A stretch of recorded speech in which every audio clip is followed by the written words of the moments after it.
Nina Deep, and I think she's here in person, and the floor is yours. Good morning, Chair and Committee. Thank you for hearing me today. I would like to speak on this bill. Not everyone is contributing to taxes. Ontario has permitted vulture funds under the umbrella of nonprofit and as real estate investment trusts. These entities are economic extractors. They have no loyalties to Canada and do not pay taxes.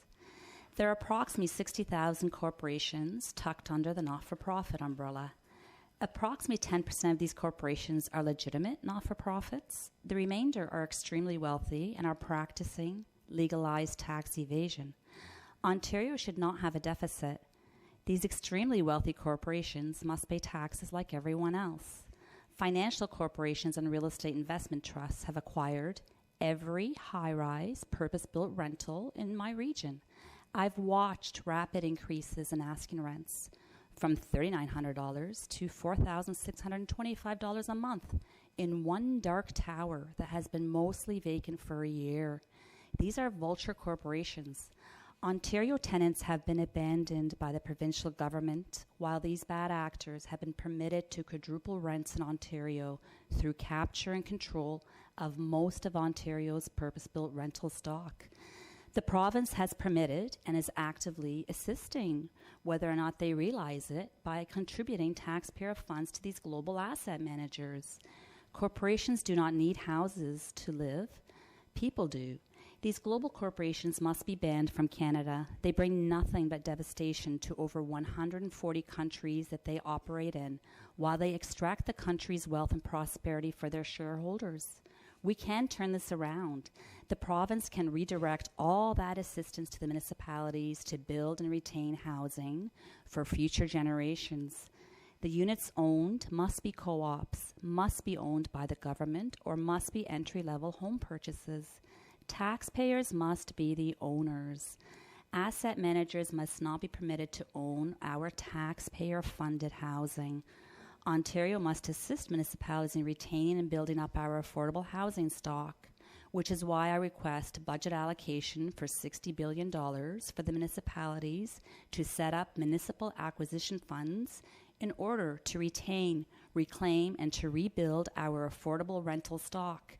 CMHC has earmarked $82.5 billion for housing. Ontario must request some of this funding from the federal government through CMHC. The removal of tenant protections on new housing units added after November 2018 has targeted Ontario's purpose-built rental stock for acquisition by global corporations. These corporations don't pay taxes on the rental incomes of the properties they acquire. They defund our province and our country while using our pension funds, our university investments, and public investment offerings. Government pension funds and universities are also assisting in the destruction of housing affordability in Canada. CMHC, which is intended to assist Canadians, has approximately $100 billion of taxpayer funding earmarked for purpose-built rentals with no affordability strings attached. The removal of 8% PST will not make housing affordable. It defunds our province with no strings attached. The Infrastructure Bank, the losses the municipalities are experiencing for infrastructure are a direct result of Bill 23. Repeal Bill 23. We don't need this bank. Finance is the sponsor of loss of housing affordability in Canada. The devastation and losses of Canadians are being recycled into raises and bonuses for finance. This includes the executives of CMHC. Whether you're a tenant or an owner in Canada, everyone must live somewhere. Rents have quadrupled. The cost of the home has quadrupled. The interest rates have quadrupled. Devastation is compounded for the people of Ontario while finance compounds their profits. We should never have trusted the financial sector to deliver government housing funding for the people of Canada. We had crown corporations we could have used. Finance was invited to the table and immediately ate Canadians out of their homes. We need stricter controls and oversight over the same group that delivered the financial crisis. We are an extremely wealthy country, both in landmass and in resources. We do have it all. We don't need them. They're here to extract. We must allocate appropriate funding to build housing first. Every other sector will improve with housing stability. We will spend less on health care and on emergency services. Adequate housing is necessary. We will have the money for highways, we will have the money for hospitals, and we'll have the money for schools. When the people of Ontario are successful, the province will be successful too. I would like my province to be the leader that takes back control of our housing stock. I would like Ontario to reclaim our pride as an exemplary province to look up to. Ontario can be the leader the other jurisdictions turn to. I would like to hear the world say, let's try to be like Ontario. They've got their housing under control for their people. That's what I would like to see. Thank you for your time, and I look forward to answering your questions. Thank you very much for your presentation, and that concludes the presentation. We'll now start the rounds, and I think today we start them with the Independent, MPP Bowman. Thank you for your presentation. Could you talk a little more about your, you talked about the interest rates going up and increasing. Could you talk about the impact that you're seeing that have in your business, in the real estate sector, and what the impact is on your clients, how it's changing their buying decisions, et cetera? It's devastating. Like my clients, I have some clients, through the chair, I have some clients that have 4 working adults in a home, and all their money is going towards the mortgage or the rent. Like I've had clients that they can't sell, and they're really stuck where they are. They're paying more than 100% of their incomes for their mortgages or their rents. That's the scenario that I'm hearing right now. Clients are telling me they're paying more than all of their income. Okay, thank you.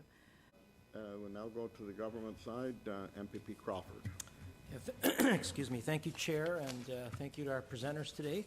I would certainly agree with Nina in terms of the interest rate issue that we have in Canada today, and let's reflect back as to why we're here, why people are paying higher mortgage rates, and it's obviously due to inflation. Now, what caused the inflation? It was extreme overspending at the federal level, extreme overspending by the federal government, which continues. They brought their fall economic statement out yesterday. They promised they would balance the budget. They are far, far, far away from that. We can't even see a day where they will balance the budget, and there seems to be very little accountability as well. High taxes, of course, the carbon tax. So that has pushed interest rates up and thereby hurting consumers. I'll go to the official opposition, MPP Fife. Yeah, thank you, Chair, and good morning. Thank you both for being here on such short notice. I know that the notice for this committee ended at Friday at 4 o'clock, I believe, so thanks for making the time to be here. Nina, I just wanted to start. I mean, you know, we hear about record investment in the province of Ontario. We also have record evictions, record increases in rental fees, record number of encampments, people living in tents in Ontario. And we also have record corporate profits in Ontario. So so I think that there's some agreement between, you know, your comments and us on the financialization of the housing market and what an abject failure that has been. And we have proposed to the government to move into the non-market housing, so direct investment. It's actually my colleague here, MPP Kernan, to get back into, you know, the sector for truly affordable and attainable housing. And because private investors are not interested in that market at all, right? So, and even, you know, the Bank of Nova Scotia put out a comment saying, you know what, it's time for the government to address this gap in the housing market. Because as you quite rightly point out, we're building lots of housing, or condos at least, in these high-rises, but it's unaffordable, right? So I wanted just to give you an opportunity to further your comments on, when you talk about the economic extractors, as you did in your presentation, and these 60,000 corporations who are tucked under the not-for-profit umbrella. Why don't you spell that out for us and give us an example of one such player, if you will? Sure. One such player is Tarion. And all the real estate investment trusts. I will say Skyline, I haven't seen Skyline participating as a real estate investment trust the way the rest of them have. But all of the real estate investment trusts that are operating within our country, they are all extractors. Every one of those buildings you're driving by, every one of those buildings pays all the money that the tenants are paying, sometimes 100% of their incomes. None of it is taxed. I'm a landlord. I'm taxed on my rental properties. These foreign players are not. And that's causing Swiss cheese. Like it's actually a tax. We're a tax evasion haven for corporations. That's what we are. We are a tax haven in Ontario. Our purpose-built rental is being targeted and has been completely acquired. Like, I don't really see too much. Even the low rises are being acquired propose now. some checks and balances on the government side. I mean, so the government is losing out on potential housing stock. Ontarians are losing out on actually having shelter in this province. And then there's also the tax evasion component, right? Can you talk a little bit about the tax evasion point? Because that is something that the provincial government could do something about.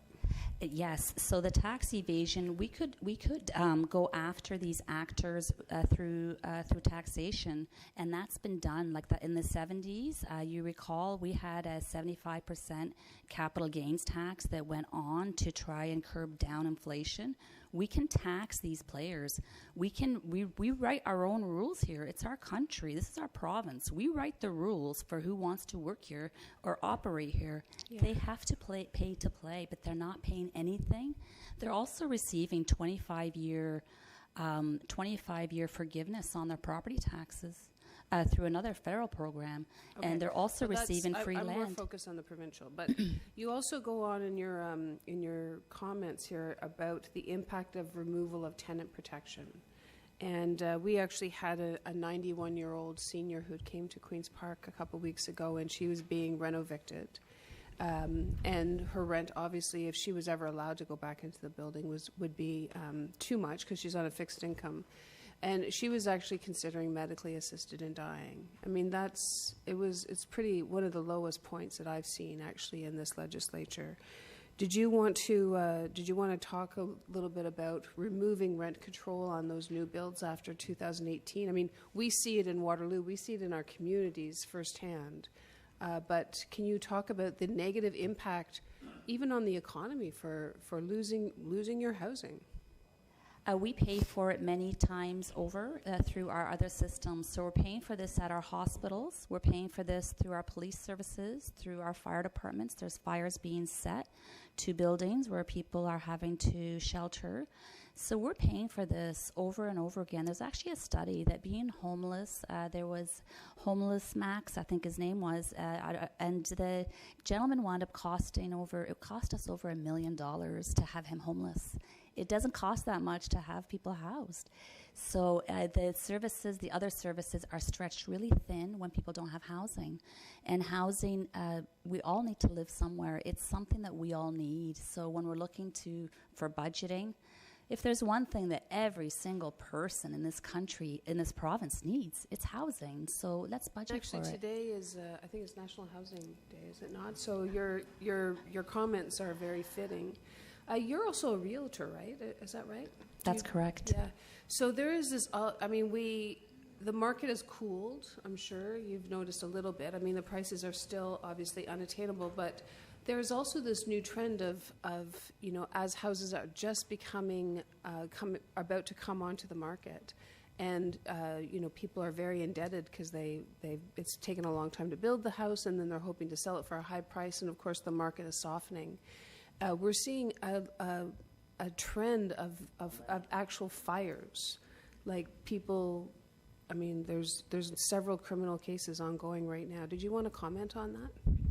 Those are insurance scams. Like people, some of the people, so you have to qualify for a new home when you buy it, and then you qualify again when you're coming to close it. When interest rates rise the way they have, people had qualified before are no longer qualifying because the rates have quadrupled.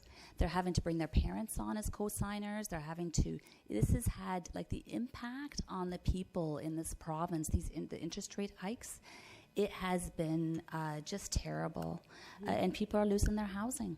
They're losing their housing because of monetary policy. Okay, thank you so much, Nina, for coming in today. I'll pass on. VP Byers. Thank you very much, and thanks to the presenters this morning. Nina, from your point of view, I think I heard you say on the housing front that you'd like $60 billion invested by the province in owning affordable homes, if I heard that correctly. And if I didn't, please clarify. But just curious, is that your suggestion that we run a $60 billion deficit here in Ontario? No, we have lots of money. We don't need to run a deficit. We just need to allocate the money to the right areas. Okay. So I don't think we don't live on highways, and highways aren't useful to every single person in Ontario. So I think it's more important to allocate money to housing. So how would you balance the budget with the $60 billion? Where would you find $60 billion a year? Well, first of for us all, to reduce expenditures. Sure. We can get money from the federal government. CMHC's earmarked almost $100 billion. Like, we're a very large province. We should be getting a lot of that money. And that's my take on that is I think that we should be asking, putting something to the federal government to get some of that money so that we can have acquisition funds. The municipalities can't react when these properties are ever available. They can't actually buy them, and they can't retain the housing that they do have because they can't compete. They're too slow. So if the money was available, if they had the funds to do it, and if it was earmarked for that, they'd be able to move very quickly the way the market players do. The municipalities are very disadvantaged in this regard. Thank you very much. Any other members? Thank you, Chair. For Nina. Nina, I noticed you're a real estate broker. Now, I've been getting on Facebook and even by emails homes in one of the fastest growing jurisdiction in the U.S., Texas. You can buy a 1,700 square foot home for approximately $250,000 or a 4,500 square foot home with 4-car garage for $630,000. Now let's put the dollar exchange in there as well, right? Now, I spoke to a few real estate agents in Texas and a few of the developers there, and they told me how they can do that. One, they don't have HST, right? They don't have DC, development charges. Permits are done very quickly, and land is cheaper. So out of those 4, we can deliver on 3 of those. We get rid of the HST on purpose-built rentals, which we're doing, right? As well as getting rid of development charges only on purpose-built rentals or affordable homes. And if we can get the municipalities to get the permits done much quicker, we can get the homes built here. Do you agree with what they're doing there? I've actually written the housing generational housing affordability analysis, and I broke down the components of a home and how much the government-imposed costs are on the land. So the land, we have a lot of land. So the land is here. The development charges, the municipalities don't have to charge themselves development charges. And so we can wipe out about 60%, 65% of the cost of housing just through government-imposed costs and through the land costs, just those 2 items alone. So you just said right now we have a lot of land here. So what are you recommending, to develop in the Greenbelt? No. We have the Greenbelt. There's land in the Greenbelt, but there's a lot of land outside the Greenbelt. And there are plenty of studies that say that we have enough land without going into the Greenbelt. And you know that the population has doubled now for the next 10 years. So instead of 250,000, we're expecting 500,000 people a year for the next 10 years. That's 5 million people. Approximately 4 million will land right here in Ontario. So do you agree with building density or urban sprawl? I'm perfectly fine with density. I'm not against density. I'm just, for me, it's just about the cost. I appreciate if there are municipal meetings. Okay. It's the time, and we will now go to the official opposition, and MPP Kerrigan. Kernahan. Thank you, Chair. And thank you to our presenters today. Nina, it's good to see you. You know, upon consideration, Nina, of your comments, you know, if we take them all together as a whole, the province should be deeply concerned.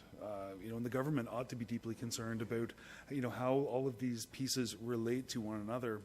You know, I think your comments about vulture capitalists are ones that, you know, really should give us pause.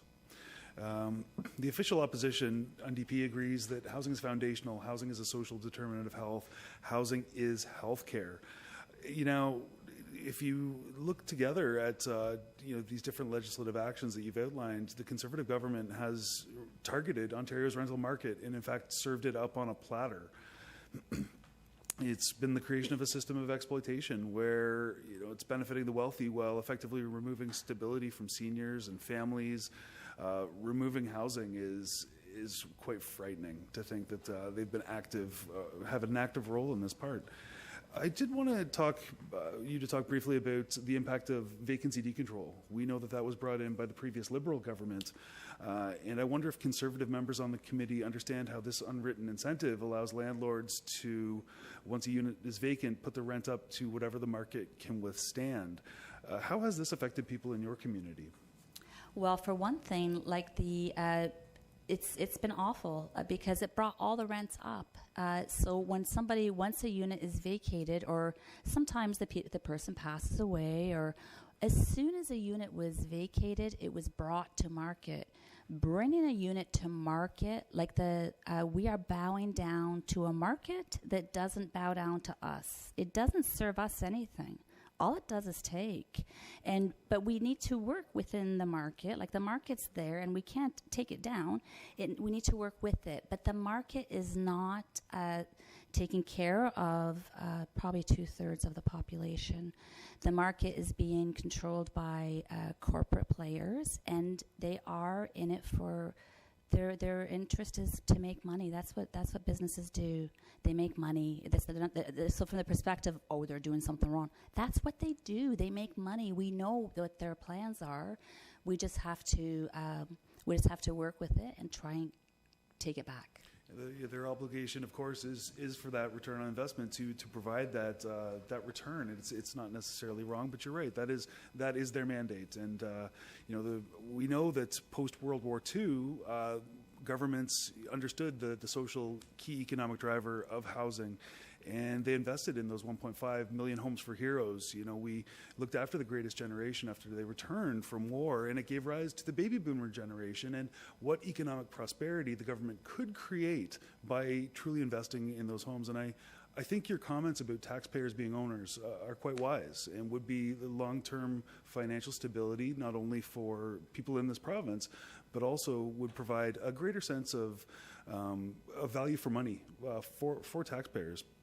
I did want to ask specifically about how waiving HST and waiving development charges and removing lands from the Greenbelt, how has that increased profits for certain developers and increased taxes for local taxpayers?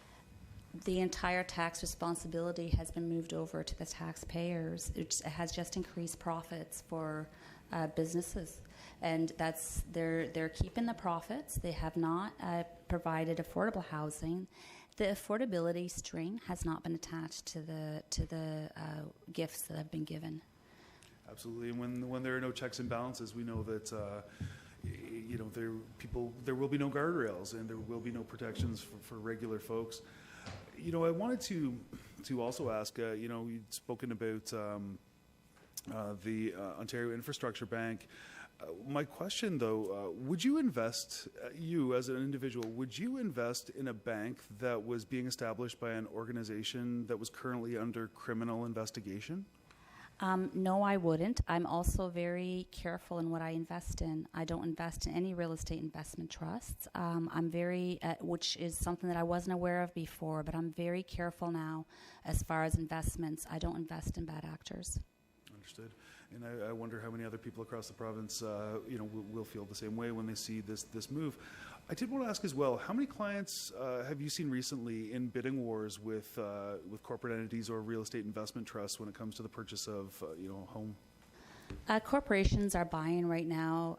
1 in 4 is corporation purchases. My goodness, that's you know, when you consider 25%, that's quite a bit of stock that is not necessarily contributing to the economic benefit of people across this province. I did want to know your comments about you know, how this should be municipally owned and how units should be co-ops. Would you like to elaborate further on the importance of co-op housing and municipally owned housing? Sure. Co-op housing is it's a municipal investment, but housing is local. It's municipal, so it's been downloaded to municipalities, which is fine. But the money needs to be there for them to do the job. So if they have the money to build the co-ops, to run nonprofit housing, also, like, I look around my city and there's lots of projects that were built by CMHC with CMHC funding. CMHC took off their work boots. They stopped building housing. Like, we had Wartime Housing Corp, which you touched on. So Wartime Housing Limited was 1941 to 1947. They did a sensational job. We should have carried on. And then we had Central Mortgage Housing Corporation, which again was building housing. They took the work boots off and they got out of housing and left it to the market. They became financialized and left it to the market. Absolutely. It's that's another quote from you. I'm certain that I will borrow, with your permission, that they took their work boots off. And we've seen since the mid-'90s that the provincial government has also gotten out of their traditional historic responsibility for providing that housing, leaving it up to the for-profit market. And we, in terms of for-profit developers, do you think that they have an incentive to create the affordable housing that Ontarians truly need? No, we're just talking to the wrong people. They're in business. Like, the developers are in business, and they're really not doing anything wrong. These are business people. It's not their job. They're there for the profits. It's our job. We should be doing this. It's the government's job. So you would state that the province has a social, economic, and fundamental responsibility to provide housing and affordable housing for the people across the province? Yes, absolutely we do. And it will save us money. It will save us money in the end. Most definitely, it's an upstream investment, and it allows people to create their future. So thank you very much for your comments today. Appreciate it. Thank you. Well, thank you very much, Mr. Kernahan. And that does conclude the presentations this morning. With that, the committee is now adjourned until 9 a.m. on November the 23rd, 2023, when we will begin clause-by-clause consideration of this bill.